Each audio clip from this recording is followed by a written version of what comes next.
welcome everyone to the Parent Coach on Call show. I am Parent Coach Sharoya Ham, and this is the place where overwhelmed parents can come and find relief. I am excited today because this one is especially for dads. If you've been to any of my workshops, any of my webinars, I have a precious place in my heart for dads. Because what I know is they care for kids just as much as we moms do. And sometimes we moms think that we have the upper hand on love. But I have seen it time and time again. And this dad, I'm sure he's going to tell us that's not true, right? Yeah, that's for sure. Yes, That's for I sure. want to say to my special guest, I'm so excited to be here. We have poet, spoken word artist, musician, and author. And the biggest, he's a dad of 5. Mason, it is my pleasure to have you here today. It Say is my hi to everybody. it is my absolute pleasure to be here. I really appreciate it, Sharoya. Thank you so much. No, it's my honor. And I'll give people a little background. Mason posted his artistry, and he sent it to me, and I was just like, oh my gosh! And he's talking about men and making sure you take care of you. And I said, I have got to have him on the show this month as we celebrate dads. I have to let you know too that Mason, in addition to being all those talents, he is my cousin friend. See, in the African American community, when you're so close to a family, you don't call each other friends. You call each other auntie, cousin. So Mason is my cousin friend. So that means he my cousin, but he not really my cousin. Right, Mason? That's right. That's right. That is right, Cuzzo. Uh, and that is definitely something that I don't know what it would be called in other cultures, but in Africa, in America, us African Americans, we for sure have plenty of extended family and cousin friends and stuff like that. And you are definitely one of them. And I appreciate you. Thank you so much. And so without further ado, Mason, I really want you to bless our audience with this wonderful poem. Tell us the title and just go right ahead and give it to us. And afterwards, I'm going to talk to this dad of 5 and ask him a few questions. So sit there, pay attention to the words, and after this is over, please share it with a dad that you know. Share it on your Facebook timeline or your other social media so dads can be encouraged to take care of themselves. All right, I'm throwing it over to you, Mason. All right. The title of this poem is called Chinks in My Armor. And I hope it resonates with someone out there. So breathe deep while drowning. Immersed by the expectations of the world, muscles aching, legs quaking, arms shaking, because I'm staying strong for everyone except me. Held under by the weight of my own perception of manhood, hail the mayday, need a vacay, never break pace, never placate, never satisfy every little single need. Oh no, baby, make way. Dance around the ring a little similar to Cassius Clay in his heyday, but wait. What you gonna do about all the little things that they say when the world crumbles all around you, when the rose tints turn a shade gray? Shipping at your armor, karma, chameleon with the drama. We familiar with the trauma, then buried my grandpa, my dad, and my mom. Couple of sisters and a handful of partners. I've been running on E so long, I'm starting to wonder if I done lost it. When this world gets too much, run to your corner, crawl in your hole. But when everyone runs to you, tell me, where do you have to go? Where do you have to turn? We often falter trying to stand tall. We often show our own vulnerability. The more we try to convince everyone, including ourselves, that we have none. But that's okay. It's okay to feel broken.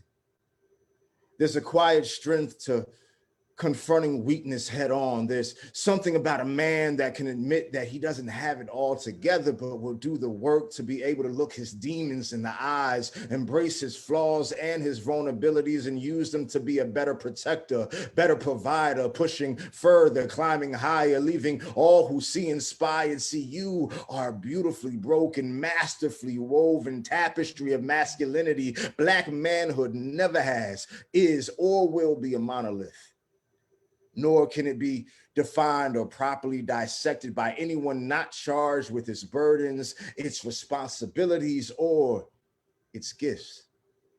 Still sifting through the sifting narrative, be brave enough to tell your story. Everyone has chapters in their epic they prefer not read aloud. However, it is those passages that lead us to resolution. So be unashamed of the story of your own self-discovery, for you are still writing. And when the last word dries and the pen drops, lift your head proudly, stand and deliver. Peace. It's not just the words, it's your voice that speaks to me. Thank you. That in it is a comfort. Like, man, I know what you're going through, and you don't have to struggle like that. There is someone who can look after you, Yeah, and absolutely. that's you. Is that right? Is that what you're saying? Like, just take a moment Yeah, and look after you. Tell exactly, me, exactly. where did all of this come from? Well, the someone asked me to do this poem. Somebody actually commissioned me to do this poem originally, but the subject is something that they commissioned me because I'm a mental health advocate, and I'm very much a mental health advocate because I've gone through my share of experiences or what have you, and I'm a big believer that everyone has their own limits. Everyone has their own breaking point, and it's not for anyone else to kind of assign your breaking point to you. It's kind of for you to determine, okay, I'm at a point where I need to unload this on somebody, and it's up to you to be honest with yourself about when you get to that point, so that you can manage it efficiently, and in the healthiest way possible. And I think, especially in the African American community, there's a stigma when it comes to us in mental health, and it's for white people, or it's for weak people, or whatever. Especially if you're, or for men, that it's for the weak people, no matter what race you are. A lot of men have trouble admitting that they're hurt, admitting that they may not have it all together in that very moment, or they don't know what to do or where to go. And that poem is really just to say, yeah, that's a thing, and it's okay. You're not the only one, and not only you're not the only one going through that. There are people that you can talk to. There are resources that you can utilize, traditional and non-traditional alike, that can help get you through, and help be the sounding board that you need. So I definitely encourage anybody, everybody, to definitely have that conversation with yourself, so that you can have that conversation with someone who can help.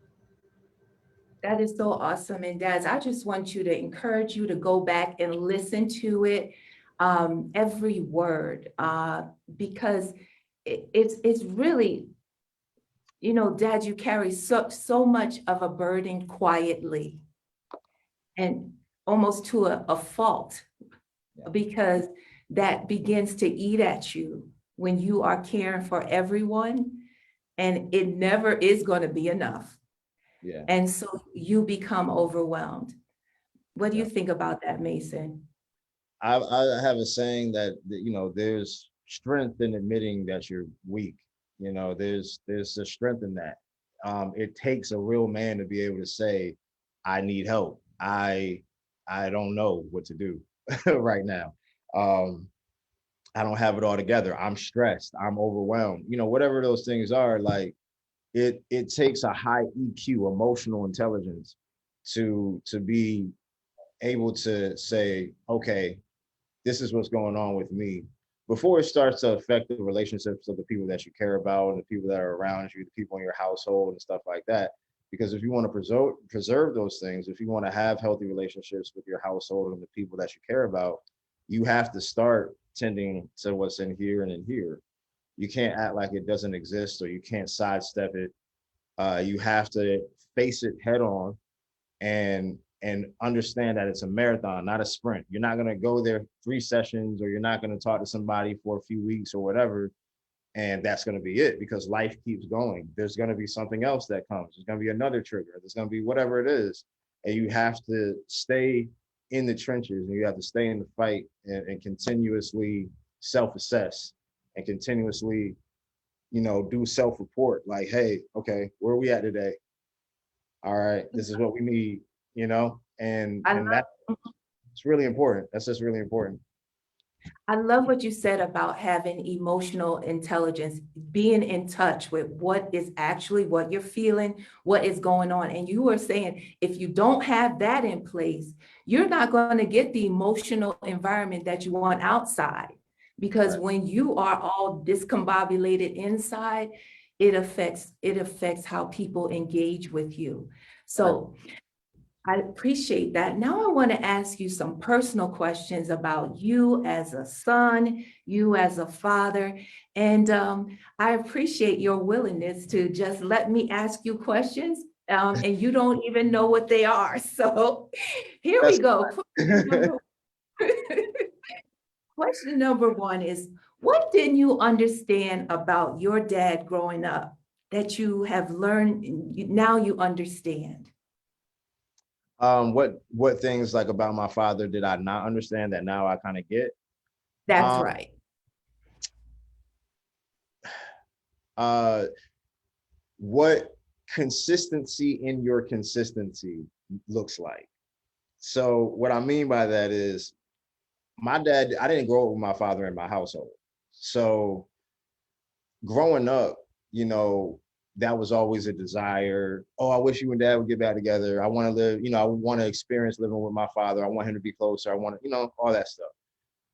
But I, when you're 8, 9, 10, 11, whatever years old, you don't really grasp what goes into the effort, to stay consistently present when you're outside of the home, right? And I have children from previous relationships, and they are now all in my household. So having to now figure out how to constantly how to get to those kids and bring them together as a family, and father them as best I can is difficult from afar. It's not designed to be like that, you know what I mean? So when you are outside of the household, or when it is like a blended family type situation, you have to go like extra out of the way to make sure that you're present, and as present as possible. And you're not going to be as present as you want to be or as they want you to be, but what he showed me is what being consistently trying to be consistent look like. You know what I mean? From um the outside. right, exactly, you know what I'm saying? So he was always making an effort to be there. He was always, you know, he was always there. Like he was a consistent part of my life, even though he wasn't there every day.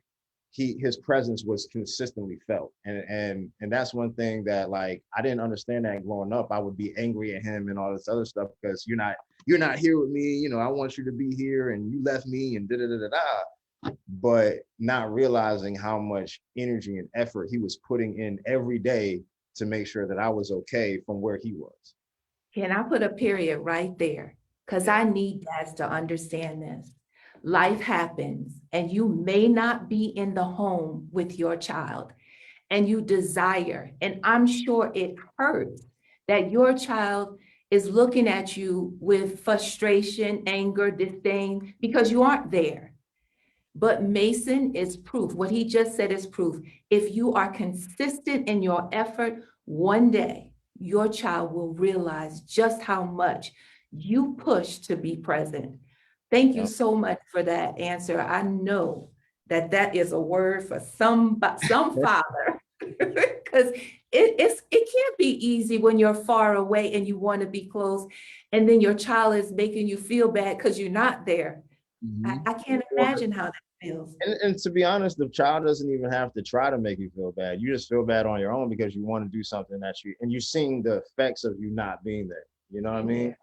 Yeah. And especially when there's very little that can actually be done about the situation. You know what I mean? Like, we are adults, we are, people, we have to contribute to society and pay bills and all this other stuff. And, especially if it's a situation like mine, for example, where, you know, we have children from a previous relationship, and then you move on and you remarry and you have other children, and now you have a household that you have to prioritize and all that other stuff. Especially if there's distance between you and that child, it becomes a thing, and it becomes very frustrating, and nothing you do is going to feel like it's enough. Nothing you do is going to feel like it's enough, and you have to fight through that hurt. You have to fight through that doubt of, does this even matter? Does my presence really even amount to anything if it's so spotty, or if I can't do the things that I really actually want to do? Does she even really need me? Does he even really need me as a father? You know what I mean? Am I really contributing that much?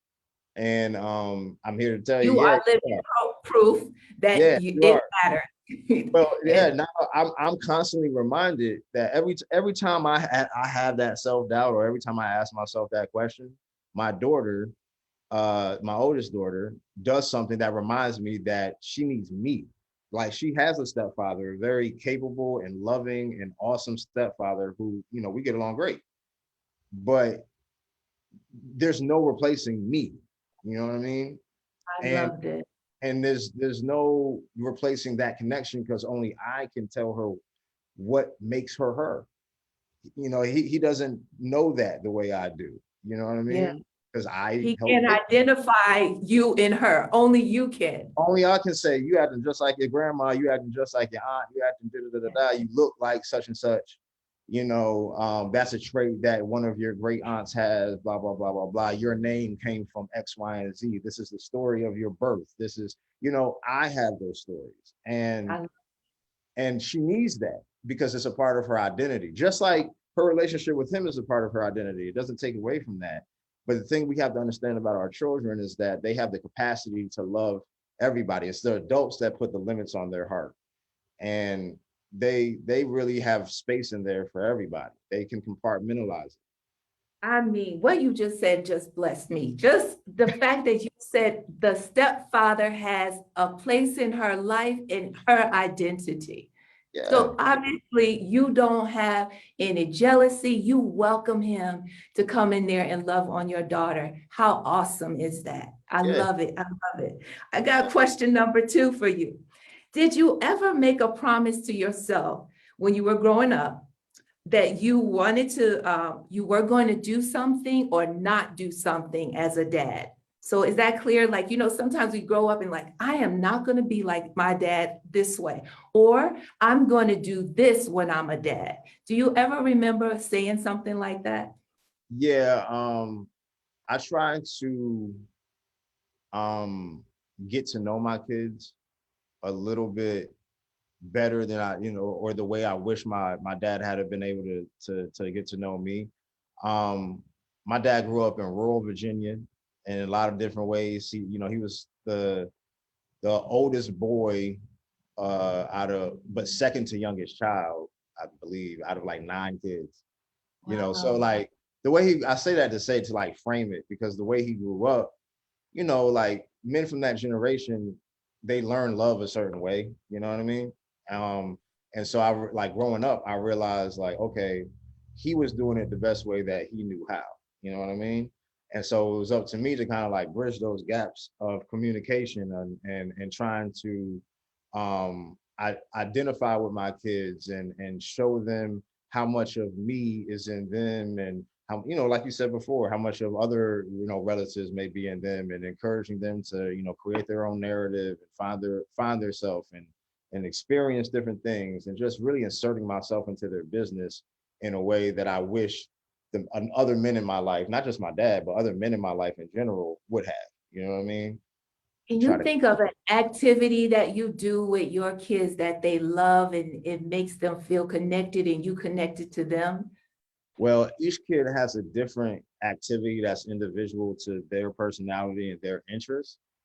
So like with my oldest daughter, she likes to draw. Actually, my oldest two daughters, they love to draw. One of them is a dancer. The other one is like, more of a singer, actor, that kind of thing. So, that's what daddy does for a living. So, of course, we identify in that regard. Sometimes they come to the studio with me and sit in the booth while I record, and just, I teach them about mic technique and stuff like that, and whatever else they may be interested in. My son, he's a big video game head, of course. Like, a lot of kids are gamers now. And I came up in the generation of, Sega Genesis, when video games like really, really becoming popular and stuff like that. And I am a comic book and sci-fi fantasy, like big blurred, big nerd. I'm a Trekkie, I'm a Star Wars head, all that stuff. So me and him are like two big, he's like my little brother more than my oldest son, honestly. And we talk about those things. And that's kind of like my in with him.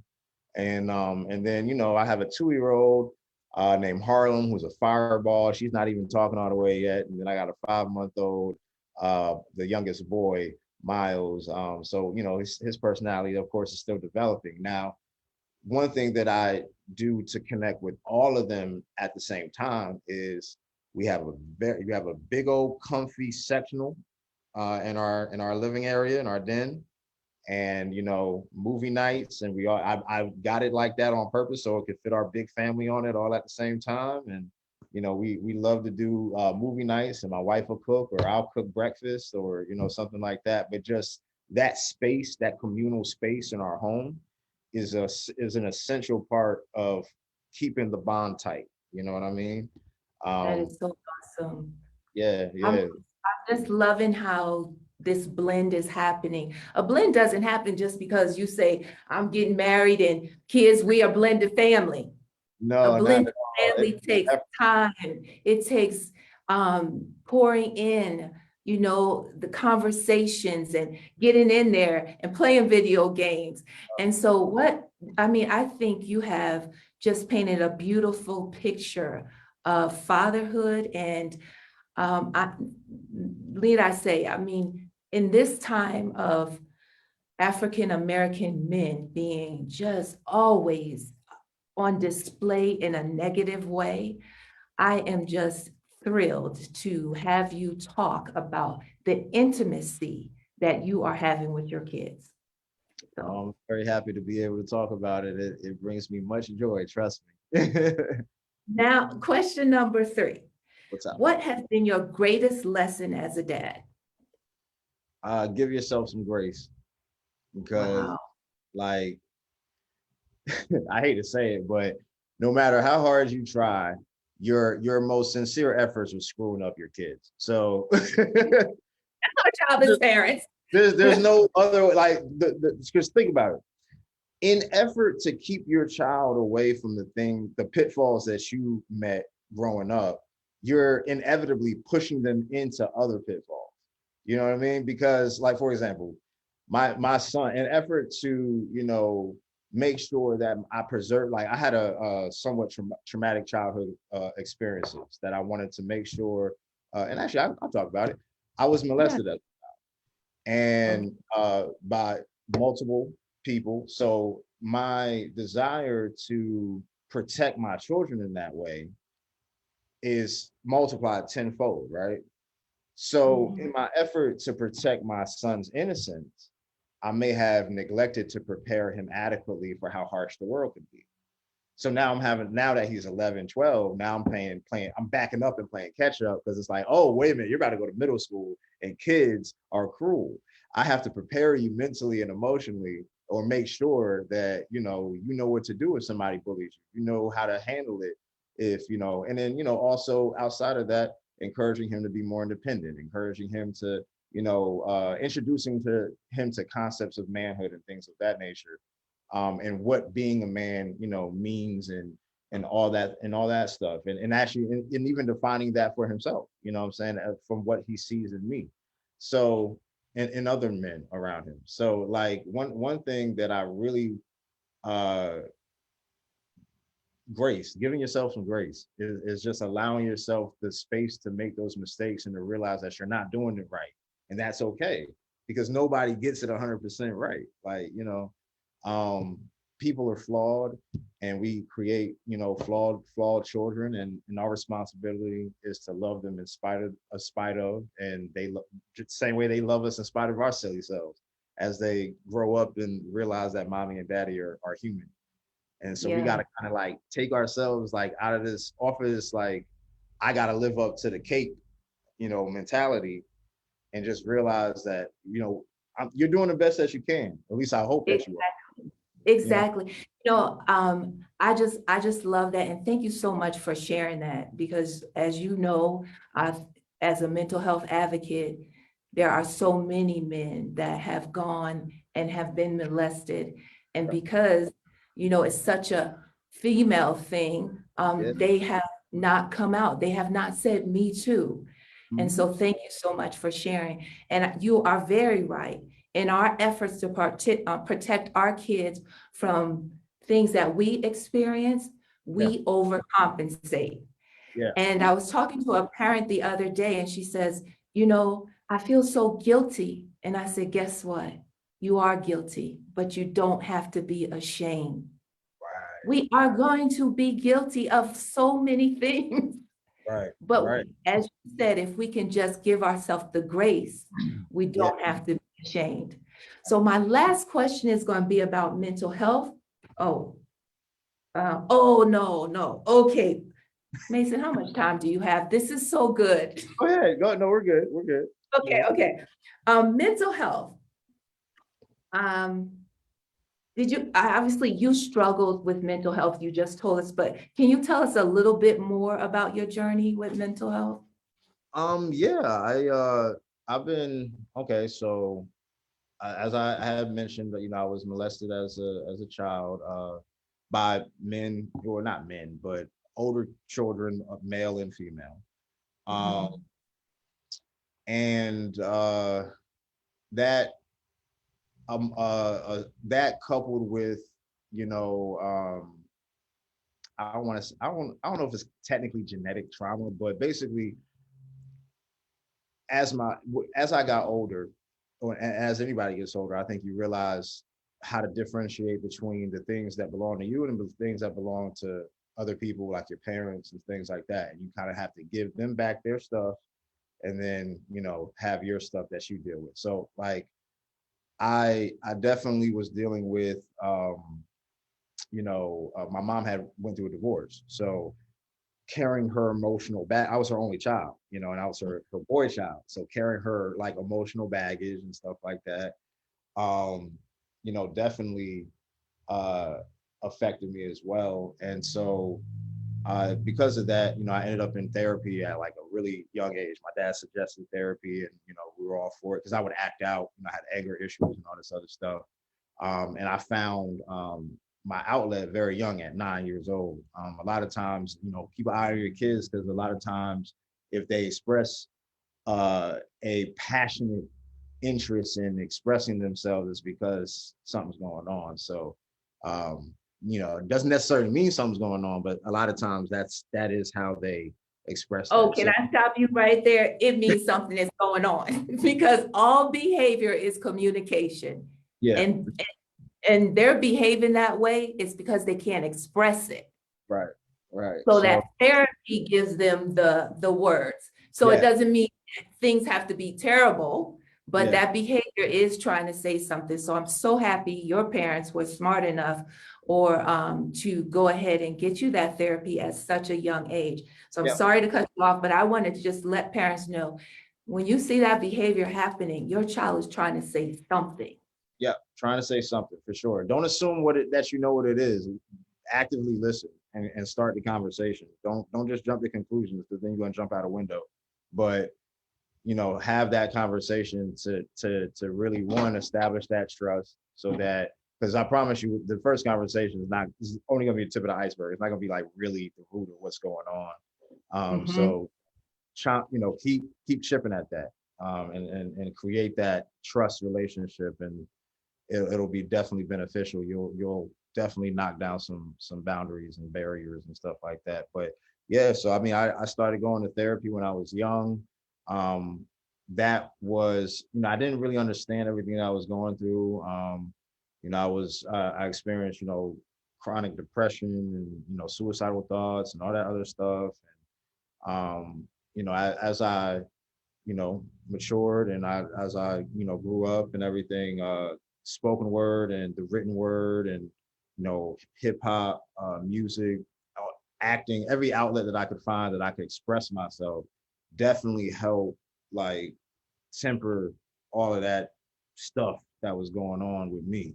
um and so, I encourage you to push your kids to find something, even if it's not necessarily like artistic, or even if it is artistic. I mean, they may not necessarily be about to go get a record deal or whatever, or go be in a Broadway musical or anything like that, but they need that outlet, even if it's just for them, so that they can get out what they're trying to say and find the words to communicate how they feel and stuff like that. So, side note, definitely do that. But as I grew up, I moved up. I grew up in. I was born in Connecticut. Came to Jersey. My mom moved to Jersey.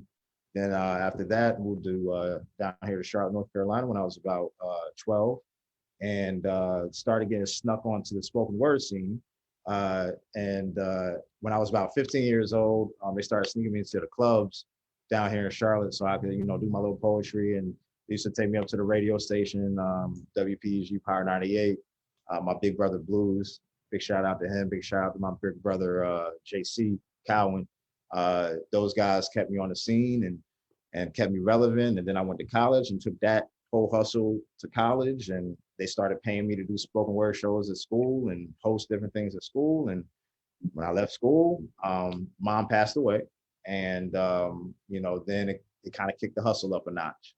And not long after that, I went back. I dropped my nom de plume from Quil, went back to my government name, Mason Parker, did a rebrand, and here we are. So, I mean, it sounds like your artistry too has a lot to do with the healing of your mental health. Yeah, yeah, Yeah, it, that's it, so it awesome. does. All I did was kind of find a way to monetize the things that I did for free all day anyway.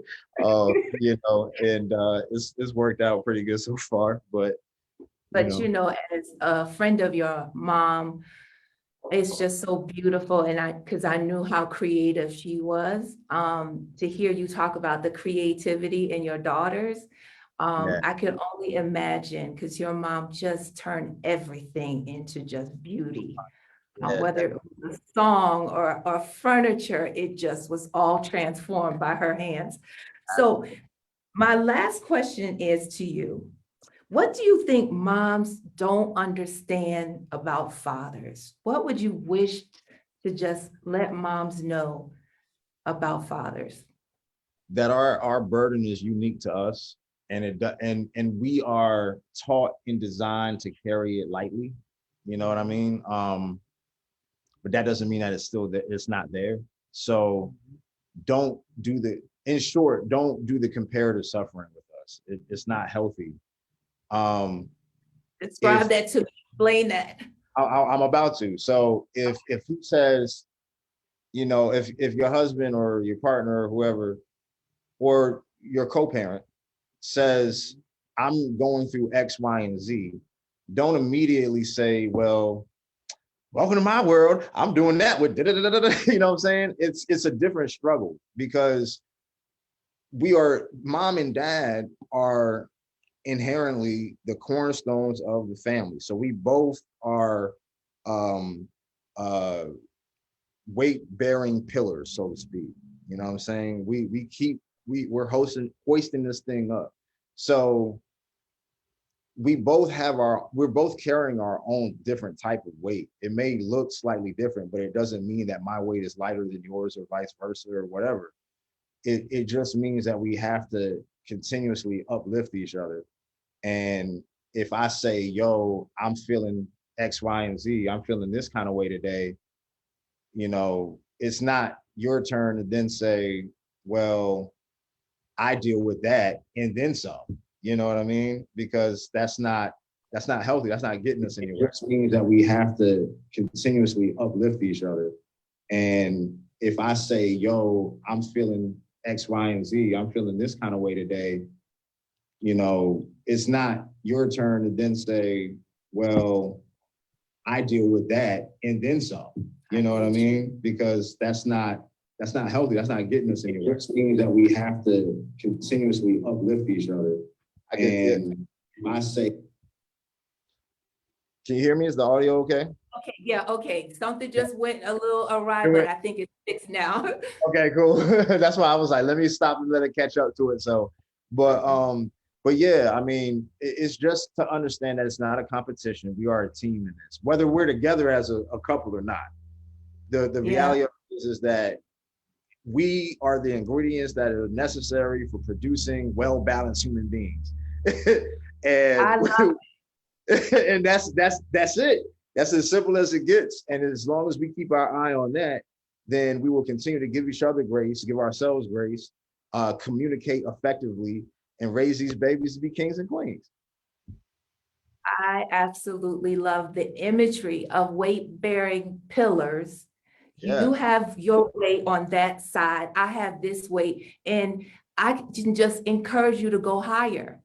Yes. That is it, because the higher we go, the higher our children under this umbrella can go, can grow. I just love that imagery. Thank you. And you know what? The last thing I want to do, I want to say to my audience again, please share this. Please share this on your Facebook, all your different Facebook, social media, so that some dad, especially the dads that look like Mason, can hear his story and hear themselves in that story. There's so many facets in your story, Mason, that I know men around the globe can relate to. And I really thank you for all the uplifting words. But here's what I want to ask, is that you will close us out with that poem again. Not a problem at all. Not a problem at all. All right. And I'm just going to stop when it's over, because you get the final word. Oh, blessings to you. The title of this poem again is called Chinks in My Armor. You can follow me on all social media. I am Mason Parker. I am masonparker.com. You can look up my music on all platforms: iTunes, Apple Music, Spotify, Google Play Store, all that good stuff. If you like what I do, give me a follow. I appreciate it. Breathe deep while I'm drowning. Immersed by the expectations of the world, muscles aching, legs quaking, arms shaking, because I'm staying strong for everyone except me. Held under the weight of my own perceptions of manhood, held the mayday, need a vacate, never break pace, never placate, never satisfy every little single thing. No, baby, make way. Dance around the ring a little, similar to Cassius Clay in his heyday, but wait. What you gonna do about all the little things that they say when the world crumbles all around you and the rose tints turn a shade gray? Chipping at your armor, karma, chameleon with the drama. We familiar with the trauma, then buried my grandpa, my dad, and my mom. Couple sisters and a handful of partners. I've been running on E so long, I'm starting to wonder if I done lost it. When this world gets too much, run to your corner, crawl in your hole. But when everyone runs to you, tell me, where do you have to go? Where do you have to turn? We often falter trying to stand tall. We often show our vulnerability the more we try to convince everyone, including ourselves, that we have none. But that's okay. It's okay to feel broken. There's a quiet strength in confronting weakness head on. There's something about a man that can admit that he doesn't have it all together, but will do the work to be able to look his demons in the eyes, embrace his flaws and his vulnerabilities, and use them to be a better protector, better provider, pushing further, climbing higher, leaving all who see inspired. See, you are a beautifully broken, masterfully woven tapestry of masculinity. Black manhood never has, is, or will be a monolith, nor can it be defined or properly dissected by anyone not charged with its burdens, its responsibilities, or its gifts. Still sifting through the shifting narrative, be brave enough to tell your story. Everyone has chapters in their epic they prefer not read aloud. However, it is those passages that lead us to resolution. So be unashamed of the story of your own self-discovery, for you are still writing. And when the last word dries and the pen drops, lift your head proudly, stand, and deliver. Peace.